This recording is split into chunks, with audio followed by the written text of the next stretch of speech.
বন্ধুরা আমাদের মধ্যে অনেকেই রয়েছে যারা বিভিন্ন কম্পিটিটিভ পরীক্ষা বা বিভিন্ন চাকরি পরীক্ষাতে সফলতা পাওয়ার জন্য বাড়িতে ভালোভাবে প্রিপারেশন নিচ্ছে এবং বাড়িতে ভালোভাবে পড়াশোনা করছে, কিন্তু পরীক্ষার হলে গিয়ে দেখে সেখানে কোনো প্রশ্নই তারা কমন পাচ্ছে না। তার একমাত্র কারণ কি না, তারা বাড়িতে যে জায়গাগুলি পড়েছে বা বইয়ের যে চ্যাপ্টারগুলি পড়েছে সেই চ্যাপ্টারগুলি কিন্তু একদম আনকমন। সেই কারণে কিন্তু পরীক্ষাতে তারা কোনো প্রশ্নই কমন পাচ্ছে না। সেই কারণে বন্ধুরা তোমাদের আগে জানা প্রয়োজন কোন জায়গাগুলি বা কোন চ্যাপ্টারগুলি পড়লে সব থেকে ভালো প্রশ্ন সেই জায়গা থেকে আসে। অর্থাৎ সেই জায়গাগুলিকে খুঁটিয়ে তোমরা যদি পড়ো, সেই জায়গা থেকে যে প্রশ্নগুলি আসবে তার উত্তর কিন্তু খুব সহজে পরীক্ষাতে করতে পারবে। সেই কারণে বন্ধুরা আজকে তোমাদের কাছে জেনারেল নলেজের বা জেনারেল স্টাডিজের একটি পার্টকে নিয়ে আলোচনা করব এবং এখানে দেখিয়ে দেব যে এমন কয়েকটি গুরুত্বপূর্ণ জেনারেল নলেজের প্রশ্নকে নিয়ে তোমাদের কাছে আলোচনা করব, যে প্রশ্নগুলি বিগত বিভিন্ন কম্পিটিটিভ পরীক্ষা বা বিভিন্ন চাকরি পরীক্ষাতে এসেছে এবং পরবর্তী সময়েও এই যে জায়গাগুলো, অর্থাৎ মেন যে জায়গা যেটা জেনারেল নলেজ বা জেনারেল স্টাডিজের, এই জায়গাগুলো থেকে কিন্তু সবসময় বিভিন্ন চাকরি পরীক্ষাতে প্রশ্ন আসে। তাই আশা রাখছি আজকের ভিডিওটি সকল বন্ধুরা যারা বিভিন্ন কম্পিটিটিভ এক্সামে দেওয়ার জন্য প্রিপারেশন নিচ্ছ বা প্রস্তুতি নিচ্ছ, আজকের ভিডিওটি কিন্তু এক বিন্দু মিস করবে না। অতি অবশ্যই ভিডিওটি শুরু থেকে শেষ পর্যন্ত দেখতে থাকো। দেখো বন্ধুরা, আর একটা কথা আমি তোমাদেরকে বলবো, কোনো চাকরি পরীক্ষাতেই কিন্তু 100% কমন দেওয়াটা কারোর পক্ষে সম্ভব নয়।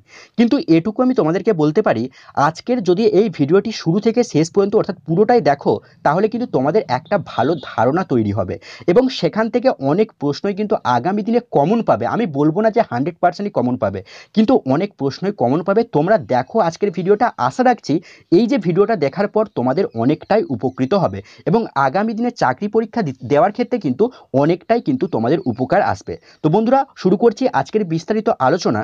দেখো বন্ধুরা, আজকের আলোচনার পাঠে প্রথমে যেটি রয়েছে ভারতের ভৌগোলিক অবস্থান। তো এখানে যেটি বলা হচ্ছে, ভারতের আয়তন এত বড় বা এত বিশাল যে এই দেশকে উপমহাদেশও বলা হয়। আর ভারত এশিয়া মহাদেশে অবস্থিত, অর্থাৎ যে কটি মহাদেশ রয়েছে তার মধ্যে কিন্তু ভারত হচ্ছে এশিয়া মহাদেশে অবস্থিত।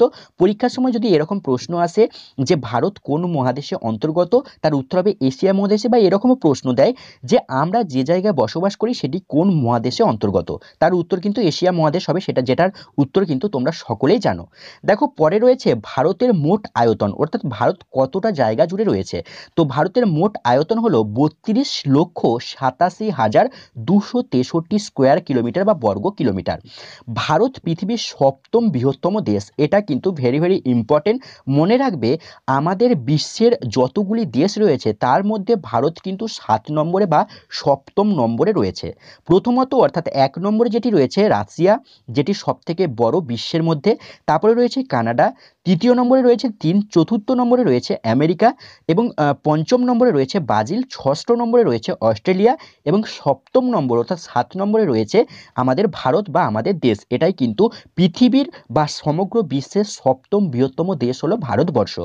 পরে দেখো যেটি রয়েছে যে ভারত উত্তর গোলার্ধের পূর্ব ভাগে অবস্থিত, অর্থাৎ ভারতের অবস্থান কি না উত্তর গোলার্ধের পূর্ব ভাগে। আর ভারতের অক্ষাংশ এবং দ্রাঘিমাংশ এটা কিন্তু 30 ডিগ্রি, এটা কিন্তু মাথায় রাখবে।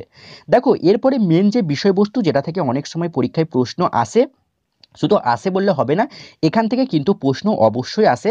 তো বন্ধুরা, এটা কিন্তু তোমরা অবশ্যই খাতায় নোট ডাউন করে রাখো, যাতে করে তোমাদের ভিডিওটা কিন্তু অনেক সময় কি হয় না, ভিডিও কিন্তু দেখার সময় হয় না। সেই কারণে খাতায় নোট ডাউন করে রাখলে খুব সহজে কিন্তু যাতে তোমরা সেই পেজগুলো দেখলেই এই যে উত্তরগুলো সেগুলো যাতে মনে পড়ে যায়, সেই কারণে অবশ্যই খাতায় নোট ডাউন করে রাখবে। তো ভারতে যে সমস্ত অন্তিম সীমাগুলি রয়েছে সেগুলিকে কিন্তু প্রত্যেকটা দিক অনুযায়ী কিন্তু ভাগ করা হয়েছে, অর্থাৎ প্রত্যেকটা দিকের কিন্তু অন্তিম সীমা রয়েছে। প্রথমত দেখো যেটি রয়েছে দক্ষিণতম, অর্থাৎ দক্ষিণ দিকের যে অন্তিম সীমা সেটি রয়েছে কি ইন্দিরা পয়েন্ট, যেটি হচ্ছে গ্রেট নিকোবর দ্বীপ। পরে দেখো রয়েছে উত্তরতম বিন্দু, যেটি হচ্ছে ইন্দিরা কোল এবং জম্মু কাশ্মীর, অর্থাৎ জম্মু কাশ্মীরে অবস্থিত। পশ্চিমতম বিন্দু যেটি, সেটি হচ্ছে গৌরমাতা, যেটি গুজরাটে অবস্থিত। পূর্ব বিন্দু যেটি হচ্ছে বিথু, অরুণাচল প্রদেশে অবস্থিত। এবং মুখ্য ভূমির দক্ষিণতম সীমা কন্যাকুমারী, যেটি তামিলনাড়ুতে অবস্থিত।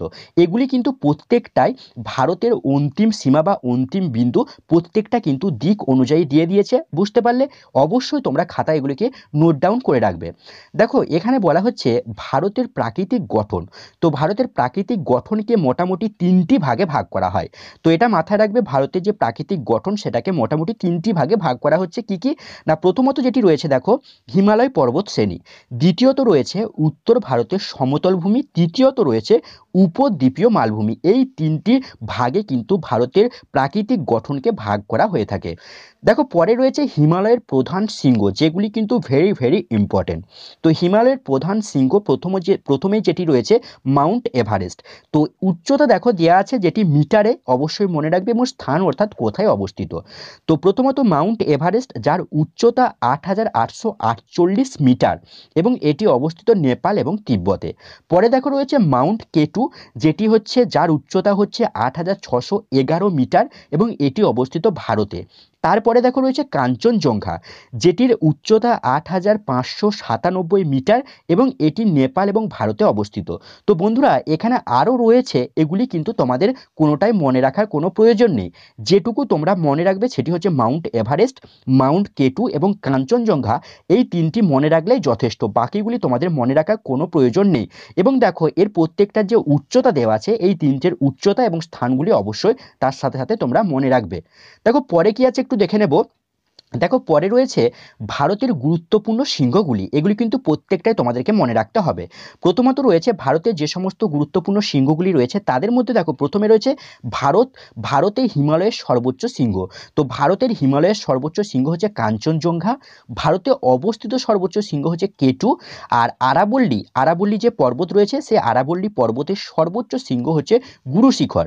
পশ্চিমঘাটের সর্বোচ্চ শৃঙ্গ হচ্ছে আনাইমুদি, নীলগিরির সর্বোচ্চ শৃঙ্গ হচ্ছে ডোডাবেটা, পূর্বঘাটের সর্বোচ্চ শৃঙ্গ হচ্ছে মহেন্দ্রগিরি, রাজমহল পর্বতের সর্বোচ্চ শৃঙ্গ হচ্ছে পরশনাথ এবং আন্দামান নিকোবর দ্বীপপুঞ্জের বা আন্দামান নিকোবরের সর্বোচ্চ শৃঙ্গ হচ্ছে কিন্তু সাডেল শৃঙ্গ। এটা কিন্তু অবশ্যই তোমরা মনে রাখবে, অর্থাৎ প্রত্যেকটা পর্বতের যে শৃঙ্গগুলি দেওয়া আছে দেখো প্রত্যেকটি পর্বতের শৃঙ্গ, এবং তার সাথে সাথে দেখো এখানে দেওয়া আছে কি না কোন পর্বতের সেগুলি শৃঙ্গ, সেগুলি কিন্তু অবশ্যই মনে রাখবে।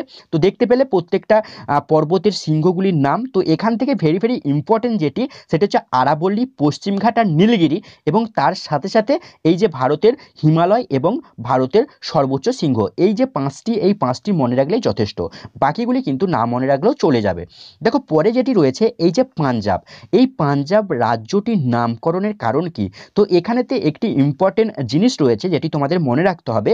পাঞ্জাব যে রাজ্য সেটি নামকরণের একমাত্র কারণ হলো এই যে 5টি নদী রয়েছে, কি কি শতদ্রু, রবি, চিনাব, ঝিলম এবং বিপাশা, এই 5টি নদীকে নিয়েই কিন্তু পাঞ্জাব এই যে রাজ্য বা এই যে পাঞ্জাব এলাকা সেটি কিন্তু গঠিত হয়েছে।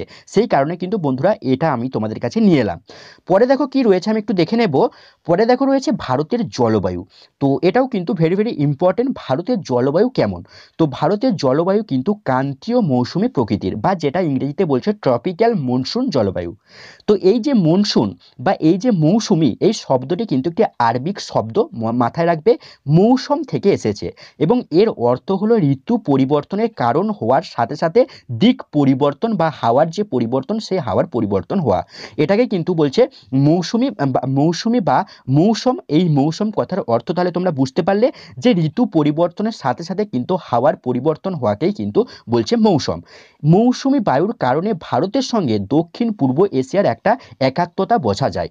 তো এটা কিন্তু মেন টপিক, অর্থাৎ এখান থেকে যেটি আসে প্রশ্ন যে ভারতের জলবায়ু কেমন। তো মনে রাখবে ভারতের জলবায়ু হচ্ছে ক্রান্তীয় মৌসুমী প্রকৃতির বা ট্রপিক্যাল মনসুন জলবায়ু। এবং এখান থেকে প্রশ্ন আসতে পারে যে এই যে মনসুন, এই মনসুন বা মৌসুমী শব্দটি কোথা থেকে এসেছে। তো মনে রাখবে এটি একটি আরবিক শব্দ যেটি মৌসুম থেকে নেওয়া হয়েছে, আর এর অর্থ হলো ঋতু পরিবর্তনের কারণে হাওয়ার দিক পরিবর্তন হওয়া। পরে কি আছে দেখে নেব। দেখো পরে যেটি রয়েছে এটাও কিন্তু খুবই ইম্পর্টেন্ট, আর প্রত্যেকটা ইম্পর্টেন্ট জিনিসটাই কিন্তু তোমাদের কাছে হাজির করেছি। তো এখানেতে যেটি রয়েছে দেখো, এখানেতে প্রত্যেকটা নদীর এখানে কতগুলি নদীর নাম দেওয়া আছে, এবং তার সাথে সাথে দেখো এখানে বলা আছে যে উৎস মানস সরোবর থেকে এবং শেষ হয়েছে আরব সাগর, অর্থাৎ পতিত হয়েছে আরব সাগরে, এবং উৎস অর্থাৎ সৃষ্টি হয়েছে বা উৎপত্তি স্থল কিন্তু মানস সরোবর থেকে। আর এগুলি কিন্তু প্রত্যেকটা সিন্ধু এবং তার শাখা নদী। তো প্রথমত যেটি রয়েছে দেখো সিন্ধু, এই সিন্ধু নদীটি কিন্তু মনে রাখবে, শুধুমাত্র নদীগুলি মনে রাখো, আর বাকি এই যে যেগুলি রয়েছে এগুলি কোনোটাই কিছু মনে রাখার দরকার নেই। শুধু মনে রাখবে যে সিন্ধু নদী এবং তার যে শাখা নদীগুলি রয়েছে যেগুলি উৎস মানস সরোবর থেকে এবং যেগুলি আরব সাগরে পতিত হয়েছে, সেই সমস্ত নদীগুলি হলো কি কি না সিন্ধু, ঝিলম, চিনার, রবি এবং তার সাথে রয়েছে বিয়াস এবং শতদ্রু। এই কটি নদী কিন্তু মানস সরোবর থেকে উৎপত্তি হয়েছে এবং শেষ হয়েছে আরব সাগরে। তো এটাই কিন্তু এখানে মনে রাখলে যথেষ্ট। দেখো এর পরে রয়েছে গঙ্গা এবং তার শাখা নদী, যেগুলির উৎস হচ্ছে গঙ্গোত্রী হিমবাহ থেকে এবং শেষ হয়েছে বঙ্গোপসাগরে বা পতিত হয়েছে বঙ্গোপসাগরে। যে সমস্ত নদীগুলি গঙ্গোত্রী হিমবাহ থেকে সৃষ্টি হয়েছে সেই সমস্ত নদীগুলি কি কি না গঙ্গা, যমুনা, রামগঙ্গা, ঘাগরা, গণ্ডক, বুড়ি গণ্ডক, কোশি, দামোদর, গোমতী, এই প্রত্যেকটা নদী কিন্তু গঙ্গোত্রী হিমবাহ থেকে সৃষ্টি হয়েছে এবং পতিত হয়েছে বঙ্গোপসাগরে। এই নদীগুলি জাস্ট নদীগুলির নাম মনে রাখবে তাহলেই যথেষ্ট। দেখো এর পরে কি রয়েছে আমরা একটু দেখে নেব, যেটি ভেরি ভেরি ইম্পর্টেন্ট, এটা কিন্তু খুবই ইম্পর্টেন্ট, পরীক্ষাতে এটা থেকে প্রশ্ন অবশ্যই আসে।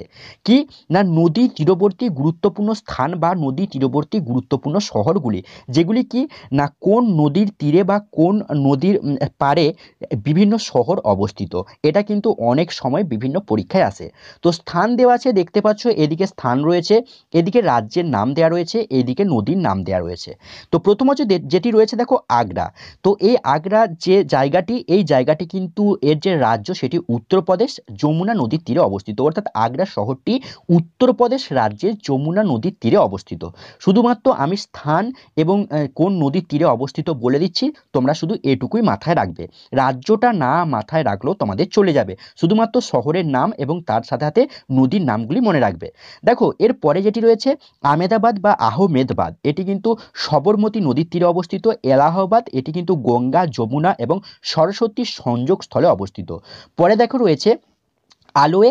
তো আলোয় এটা কিন্তু অনেক সময় দেয় যে আলোয় কোন জায়গা, তো এটা মাথায় রাখবে কেরালার জায়গা বা এর যে রাজ্য সেটা কিন্তু কেরালা বা কেরল।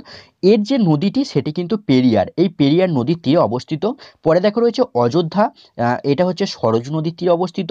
বদ্রীনাথ, বদ্রীনাথ হচ্ছে অলকানন্দা নদীর তীরে অবস্থিত। তারপরে রয়েছে ভাগলপুর, যেটি গঙ্গা নদীর তীরে অবস্থিত। বক্সার, যেটি গঙ্গা নদীর তীরে অবস্থিত। কলকাতা, যেটি পশ্চিমবঙ্গে, এটা কিন্তু অনেক সময় পরীক্ষায় আসে কারণ আমরা পশ্চিমবঙ্গের রাজ্যে বসবাস করি। তো কলকাতা পশ্চিমবঙ্গের, এটি কিন্তু হুগলি নদীর তীরে অবস্থিত, কখনোই কিন্তু গঙ্গা নদী করবে না, কারণ পশ্চিমবঙ্গের যে কলকাতা, সেই কলকাতা শহরটি কিন্তু হুগলি নদীর তীরে অবস্থিত, নট গঙ্গা, কখনোই গঙ্গা কিন্তু করবে না। পরে দেখো রয়েছে কটক, যেটি উড়িষ্যা, এটি মহানদী বা মহানদীর তীরে অবস্থিত। এটি তারপরে রয়েছে দেখো দিল্লি, যেটি আমাদের রাজধানী, এটি যমুনা নদীর তীরে অবস্থিত। তারপরে রয়েছে ডিব্রুগড়, ডিব্রুগড় যেটি আসাম রাজ্যে অবস্থিত, এটি এবং এই নদীটি এই যে জায়গাটি এটি কিন্তু ব্রহ্মপুত্র নদীর তীরে অবস্থিত। ফিরোজপুর শতদ্রু নদীর তীরে অবস্থিত। গুয়াহাটি অসম, যেটি ব্রহ্মপুত্র নদীর তীরে অবস্থিত। হরিদ্বার উত্তরাঞ্চল, যেটি গঙ্গা নদীর তীরে অবস্থিত। হাওড়া পশ্চিমবঙ্গ, হুগলি নদীর তীরে অবস্থিত। হায়দ্রাবাদ অন্ধ্রপ্রদেশ, মুসি নদীর তীরে অবস্থিত। জব্বলপুর মধ্যপ্রদেশ, নর্মদা নদীর তীরে অবস্থিত। কানপুর, এই শহরটি উত্তরপ্রদেশে এবং এটি গঙ্গা নদীর তীরে অবস্থিত। লুধিয়ানা, যেটি পাঞ্জাব রাজ্যে অবস্থিত এবং শতদ্রু নদীর তীরে অবস্থিত। দেখো এখানে রয়েছে মথুরা, অর্থাৎ মথুরা শহরটি উত্তরপ্রদেশ রাজ্যে অবস্থিত এবং যমুনা নদীর তীরে অবস্থিত। তারপর রয়েছে মুর্দাবাদ, এটি রামগঙ্গা নদীর তীরে অবস্থিত। মুঙ্গের হচ্ছে বিহার বা এর রাজ্য হচ্ছে বিহার, এটি কিন্তু গঙ্গা নদীর তীরে অবস্থিত। নাসিক মহারাষ্ট্র, যেটি গোদাবরী নদীর তীরে অবস্থিত। পাটনা, যেটি বিহারে অবস্থিত বা বিহার রাজ্যে অবস্থিত, গঙ্গা নদীর তীরে অবস্থিত এই শহরটি। শ্রীনগর যে শহর রয়েছে, শ্রীনগর শহরটি জম্মু কাশ্মীর রাজ্যে অবস্থিত এবং এই যে নদী সেটি কিন্তু ঝিলম। তারপরে দেখো রয়েছে সুরাট গুজরাটে অবস্থিত, অর্থাৎ এর যে রাজ্য সেটি গুজরাট এবং তাপ্তি নদীর তীরে অবস্থিত। তারপরে রয়েছে দেখো তিরুচিরাপল্লী, তামিলনাড়ু অবস্থিত এবং এটির যে নদীর তীরে অবস্থিত সেটি হলো কাবেরী। তারপরে রয়েছে দেখো বিজয়ওয়াড়া, অন্ধ্রপ্রদেশ রাজ্যে অবস্থিত, কৃষ্ণা নদীর তীরে অবস্থিত। বারাণসী উত্তরপ্রদেশ রাজ্যে অবস্থিত এবং গঙ্গা নদীর তীরে অবস্থিত। সিকেন্দ্রাবাদ, তো সিকেন্দ্রাবাদ বা সিকেনবাদ এটি কিন্তু অসম রাজ্যে অবস্থিত এবং এর যে নদী অর্থাৎ এর যে পরবর্তী বা এর যে পার্শ্ববর্তী যে নদীটি রয়েছে সেটি কিন্তু ব্রহ্মপুত্র বা ব্রহ্মপুত্র নদীর তীরেই কিন্তু সিকেন্দ্রাবাদ শহরটি অবস্থিত। শ্রীরঙ্গপত্তম বা এটি কর্ণাটক রাজ্যে অবস্থিত এবং কাবেরী নদীর তীরে অবস্থিত। কুর্নুল যেটি কর্ণাটক এবং তুঙ্গভদ্রা নদীর তীরে অবস্থিত। অর্থাৎ আমরা এখান থেকে কিন্তু জানতে পেরে গেলাম যে ভারতের যে সমস্ত উল্লেখযোগ্য শহরগুলি রয়েছে প্রত্যেকটা শহর কোন কোন নদীর তীরে অবস্থিত এবং কোন কোন রাজ্যে অবস্থিত কিন্তু জানতে পেরে গেলাম। কিন্তু এখান থেকে তোমরা যেটুকু মনে রাখবে, যেগুলি মনে রাখবে সেগুলি আমি বলে দিচ্ছি, এগুলি নোট করে রাখো।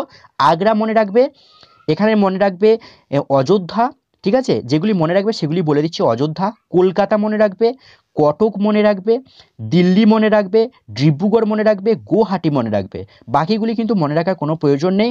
হরিদ্বার মনে রাখবে, তো মনে রাখতে পারলে খুবই ভালো, আর বাকিগুলো না হলে কোনো মনে রাখলেও কোনো অসুবিধা কিছু নেই। দেখো মথুরা মনে রাখতে পারো, তারপরে এদিকে নাসিক মনে রাখতে পারো যেটি মহারাষ্ট্রে অবস্থিত, আর সর্বশেষ যেটি হচ্ছে শ্রীরঙ্গপত্তম, কারণ এটা ইতিহাসের একটা স্থান বা ঐতিহাসিক জায়গা, তো এই জায়গাটা মনে রাখতে পারো যেটি কাবেরী নদীর তীরে অবস্থিত। বাস, বাকিগুলো আর কোনো রকম মনে রাখলেও চলে যাবে। দেখো এর পরবর্তী যেটি রয়েছে ভারতের হ্রদগুলি, অর্থাৎ ভারতে যে সমস্ত উল্লেখযোগ্য হ্রদগুলি রয়েছে প্রত্যেকটি হ্রদের নাম এবং তাদের রাজ্য। দেখো প্রত্যেকটা হ্রদ করার প্রয়োজন নেই, আমি দাগিয়ে দিচ্ছি, অর্থাৎ যে হ্রদগুলি করবে সেই হ্রদগুলি শুধুমাত্র করবে এবং তার যে রাজ্য অর্থাৎ কোন হ্রদগুলি কোন রাজ্যে অবস্থিত, ব্যাস এটুকুই, আর কিছু বাকি এক্সট্রা করে করার দরকার নেই। আমি বলে দিচ্ছি কোনগুলো করবে। দেখো প্রথমে যেটি রয়েছে উলার লেক, এটি করবে, এটি কিন্তু জম্মু কাশ্মীরে অবস্থিত। তারপরে চলে আসবে একদম লোকটাক, যেটি লোকটাক হচ্ছে মণিপুর রাজ্যে অবস্থিত। তারপরে রয়েছে ডাল লেক, জম্মু কাশ্মীরে অবস্থিত। নৈনিতাল উত্তরাঞ্চলে অবস্থিত। সল্টলেক, সেটা সকলেই জানো, আমরা পশ্চিমবঙ্গের বাসিন্দা। সল্টলেক কলকাতায় অবস্থিত। চিল্কা হ্রদ যেটি হচ্ছে উড়িষ্যাতে অবস্থিত। এদিকে চলে আসবে অষ্টমুদি, তো অষ্টমুদি কেরালা রাজ্যে অবস্থিত। বাকিগুলো কিন্তু আর করার দরকার নেই, যেগুলি বলে দিচ্ছি সেগুলি কেবলমাত্র করবে।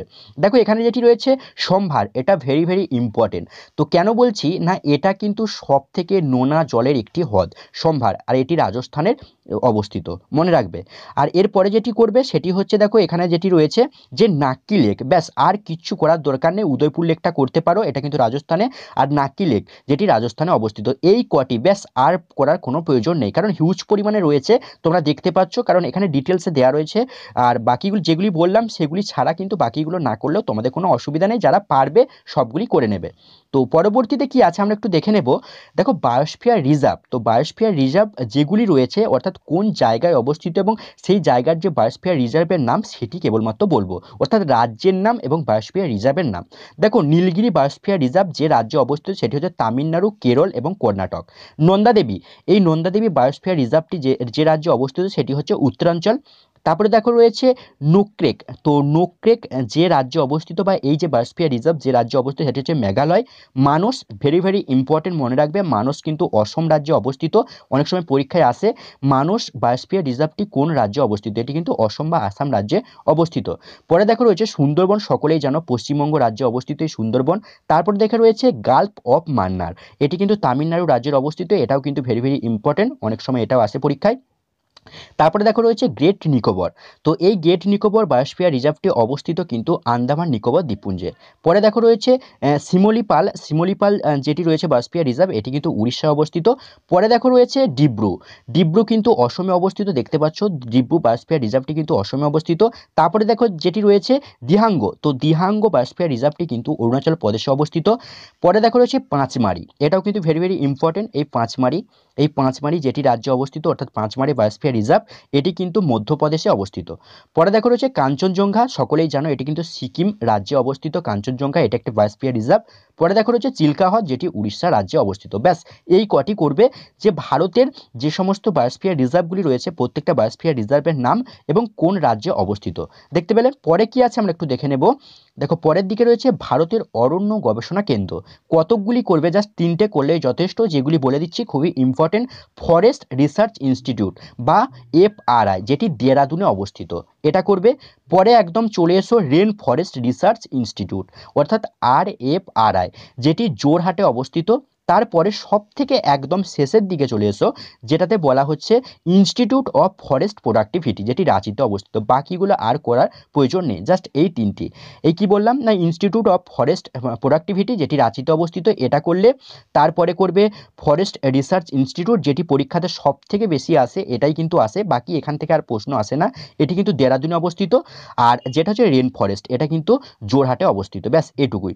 পরে দেখো যেটি রয়েছে, দেখে নেব ভারতের, এখানে কিন্তু কিছু ইম্পর্টেন্ট তথ্য দেওয়া আছে, প্রত্যেকটা ইম্পর্টেন্ট তথ্য একবার চোখ বুলিয়ে নেব। বলা হচ্ছে দেখো, ভারতে ক্রান্তীয় শুষ্ক পর্ণমোচী অরণ্যের পরিমাণ সব থেকে বেশি, অর্থাৎ ভারতে যে সমস্ত অরণ্য রয়েছে তার মধ্যে ক্রান্তীয় শুষ্ক পর্ণমোচী অরণ্যের পরিমাণ সব থেকে বেশি, প্রায় 41.87%। অর্থাৎ 100 ভাগের মধ্যে বা 100%-এর মধ্যে 41% বা 41.87%ই কিন্তু ভারতের ক্রান্তীয় শুষ্ক পর্ণমোচী অরণ্য রয়েছে, যেটা কিন্তু সব থেকে বেশি। পরে দেখো যেটি রয়েছে, ভারতের মাথাপিছু অরণ্য আচ্ছাদনের পরিমাণ 0.06 হেক্টর। পরে রয়েছে নদীর তীরবর্তী অঞ্চলে যে উদ্ভিদ দেখা যায় তাকে কিন্তু বলা হয় রিপারিয়ান ট্রি। রিপারিয়ান ট্রি, এটা কিন্তু নদীর তীরবর্তী অঞ্চলে যে উদ্ভিদগুলিকে দেখতে পাওয়া যায় সেটিকে বলা হয় রিপারিয়ান ট্রি। পরে দেখো যেটি রয়েছে, ভারতের মধ্যে মধ্যপ্রদেশে সব থেকে বেশি শাল গাছ পাওয়া যায়। তো অনেক সময় পরীক্ষায় প্রশ্ন আসে যে শাল গাছ ভারতের কোন রাজ্যে সব থেকে বেশি পাওয়া যায়, তো এর উত্তর হবে মধ্যপ্রদেশ। কর্ণাটকে সব থেকে বেশি চন্দন গাছ পাওয়া যায়, কর্ণাটক রাজ্যে সব থেকে বেশি কি পাওয়া যায়, চন্দন গাছ। অসমে সব থেকে বেশি পাওয়া যায় গর্জন বৃক্ষ। পরে দেখো রয়েছে, হিমালয় পর্বতশ্রেণীর জম্মু এবং কাশ্মীরে সরলবর্গীয় অরণ্য সব থেকে বেশি দেখতে পাওয়া যায়। ফরেস্ট সার্ভে অফ ইন্ডিয়া ভারতের অরণ্য রিপোর্ট তৈরির জন্য ভারতের নিজস্ব স্যাটেলাইট IRSP রিসোস্যাট LISS-3 ব্যবহার করেন। তো জাস্ট এটার নামটা মনে রাখবে তাহলেই হবে। আর এটা কিন্তু ভারতের নিজস্ব একটা স্যাটেলাইট, যেটা কিন্তু ফরেস্ট সার্ভে অফ ইন্ডিয়া অর্থাৎ ভারতের অরণ্য রিপোর্টের জন্য কিন্তু এই যে স্যাটেলাইট, এটাকে ব্যবহার করা হয়। তো এখানে কিছু তথ্য আমরা দেখে নেব, যে ভারতের যে সমস্ত স্বাভাবিক উদ্ভিদ এবং যে সমস্ত ফরেস্টগুলি রয়েছে এবং যে সমস্ত উদ্ভিদ বা এলাকাগুলি রয়েছে সেগুলি কী কী, বা বনাঞ্চলগুলি আমরা একটু দেখে নেব। দেখো প্রথমে যেটি রয়েছে ট্রপিক্যাল এভারগ্রিন ফরেস্ট, যেটি হচ্ছে ক্রান্তীয় চিরহরিত উদ্ভিদ বা ক্রান্তীয় চিরহরিত অরণ্য। তো এটি কোথায় দেখতে পাওয়া যায় এবং বৃষ্টিপাত কেমন হয় না, 200 থেকে 300 সেন্টিমিটার এবং তার বেশি হয়। এবং এটি কিন্তু উত্তর পূর্ব ভারত, পশ্চিমঘাটের পশ্চিম অংশ, আন্দামান নিকোবর দ্বীপপুঞ্জ এবং এই সমস্ত অঞ্চলে কিন্তু এই ট্রপিক্যাল এভারগ্রিন ফরেস্ট বা ক্রান্তীয় চিরহরিত উদ্ভিদ দেখতে পাওয়া যায় বা এই বনাঞ্চল দেখতে পাওয়া যায়। দেখো এখানকার গুরুত্বপূর্ণ যে সমস্ত উদ্ভিদগুলি দেখতে পাওয়া যায় সেগুলি হচ্ছে রোজউড, মেহগনি, এবনি, এই সমস্ত উদ্ভিদগুলি কিন্তু এই জায়গায় দেখতে পাওয়া যায়। পরে দেখো যেটি রয়েছে ট্রপিক্যাল মনসুন ফরেস্ট, যেটি হচ্ছে ক্রান্তীয় পর্ণমোচী বনভূমি বা ক্রান্তীয় পর্ণমোচী এলাকা। এটা কিন্তু সব থেকে বেশি, যেটা আগেই পড়লাম, অর্থাৎ আমরা এই জায়গাতেই কিন্তু পড়ে নিলাম যে ভারতের সব থেকে বেশি কিন্তু রয়েছে ক্রান্তীয় শুষ্ক পর্ণমোচী অরণ্য। তো এটাই কিন্তু দেখো এখানে যেটি বলা হচ্ছে যে সমস্ত অঞ্চলে বার্ষিক বৃষ্টিপাতের পরিমাণ 100 থেকে 200 সেন্টিমিটার, সেখানে কিন্তু এই ধরনের বনাঞ্চল দেখতে পাওয়া যায়। যেমন রয়েছে উড়িষ্যা, মধ্যপ্রদেশ, ছত্তিশগড়, ঝাড়খণ্ড, তামিলনাড়ু এবং কর্ণাটক। আর এখানে সবথেকে বেশি যে সমস্ত উদ্ভিদগুলি দেখতে পাওয়া যায় তাদের মধ্যে উল্লেখযোগ্য হলো শাল। কারণ শালের একটা ব্যাপার তোমাদেরকে বলে রাখি, শাল হচ্ছে একটি পর্ণমোচী উদ্ভিদ। বছরের একটি সময়ে কিন্তু এই গাছ থেকে অনেক পাতা ঝরে যায়, অর্থাৎ গাছের পুরো পাতাগুলি কিন্তু ঝরে যায়, সেই কারণে শালকে পর্ণমোচী উদ্ভিদও বলা হয়। তারপরে রয়েছে দেখো টিক, চন্দন, শিরীষ, এগুলি কিন্তু প্রত্যেকটাই ভারতের ট্রপিক্যাল মনসুন ফরেস্টের উদাহরণ। পরে দেখো রয়েছে যে টাইডাল ফরেস্ট বলতে কি না, ম্যানগ্রোভ বা জোয়ারে যে সমস্ত সৃষ্ট বনভূমিগুলি রয়েছে সেগুলি কিন্তু টাইডাল ফরেস্ট বা ম্যানগ্রোভ অরণ্য বলছে। তো এখানে কিন্তু বার্ষিক বৃষ্টিপাতের পরিমাণ 200 সেন্টিমিটারের বেশি এবং যে সমস্ত অঞ্চলগুলি রয়েছে যেমন পশ্চিমবঙ্গ, উড়িষ্যা, পশ্চিমবঙ্গের কথাই না সুন্দরবন, উড়িষ্যা, অন্ধ্রপ্রদেশ এবং বদ্বীপ অঞ্চলে কিন্তু এই ধরনের বনাঞ্চল দেখতে পাওয়া যায়। যেমন এখানকার উল্লেখযোগ্য উদ্ভিদ হলো সুন্দরী, যেটা কিন্তু আমাদের পশ্চিমবঙ্গের সুন্দরবনে সব থেকে বেশি পাওয়া যায়। পরে দেখো রয়েছে মন্টানে ফরেস্ট, মন্টানে বলতে পার্বত্য বনভূমি। তো মন্টানে ফরেস্ট যেখানে দেখতে পাওয়া যায় বা কোন কোন অঞ্চলে হয় না, এই ধরনের বনাঞ্চল দেখতে পাওয়া যায় পূর্ব পশ্চিম হিমালয়ে, নীলগিরি, জম্মু কাশ্মীর, হিমাচল প্রদেশ, উত্তরাঞ্চল, কেরল, তামিলনাড়ু, এই সমস্ত জায়গাতে। এখানকার গুরুত্বপূর্ণ উদ্ভিদগুলো কি কি না, এখানেতে বলা হচ্ছে এই বনাঞ্চল কি ধরনের গাছ হবে তা নির্ভর করে উচ্চতার ওপর। যেমন শাল, চির, পাইন, সিডার এই সমস্ত কিন্তু বা ফার এই সমস্ত উদ্ভিদগুলি কিন্তু এই অঞ্চলে দেখতে পাওয়া যায়। অর্থাৎ এই যে মন্টানা ফরেস্ট বা পার্বত্য বনভূমি, এই পার্বত্য বনভূমিতে এই ধরনের উদ্ভিদগুলি দেখতে পাওয়া যায়। দেখো এরপরে যেটি রয়েছে কয়েকটি প্রাণীর গমন অঙ্গ এবং গমন পদ্ধতি। অর্থাৎ প্রত্যেকটি প্রাণীর নাম দেখতে পাচ্ছ এদিকে দেওয়া রয়েছে, তাদের গমন অঙ্গের নাম দেওয়া রয়েছে এবং গমন পদ্ধতির নাম দেওয়া রয়েছে। অর্থাৎ তাদের যে গমন পদ্ধতিটা সেই গমন পদ্ধতির নাম কি। দেখো প্রথমে যেটি রয়েছে যে প্রাণীটির নাম সেটি হচ্ছে অ্যামিবা। এর গমন অঙ্গের নাম হচ্ছে ক্ষণপদ এবং এই গমন পদ্ধতিটির নাম হচ্ছে অ্যামিবয়েড গতি। পরে রয়েছে দেখো ইউগ্লিনা। এর যে গমন অঙ্গ সেটির নাম হচ্ছে ফ্লাজেলা এবং এর গমন পদ্ধতির নাম হচ্ছে ফ্লাজেলার চলন। পরে দেখো রয়েছে প্যারামিশিয়াম। প্যারামিশিয়ামের গমন অঙ্গের নাম হচ্ছে সিলিয়া এবং এর যে গমন পদ্ধতি সেটির নাম হচ্ছে সিলিয়ারি চলন। পরে দেখো রয়েছে হাইড্রা।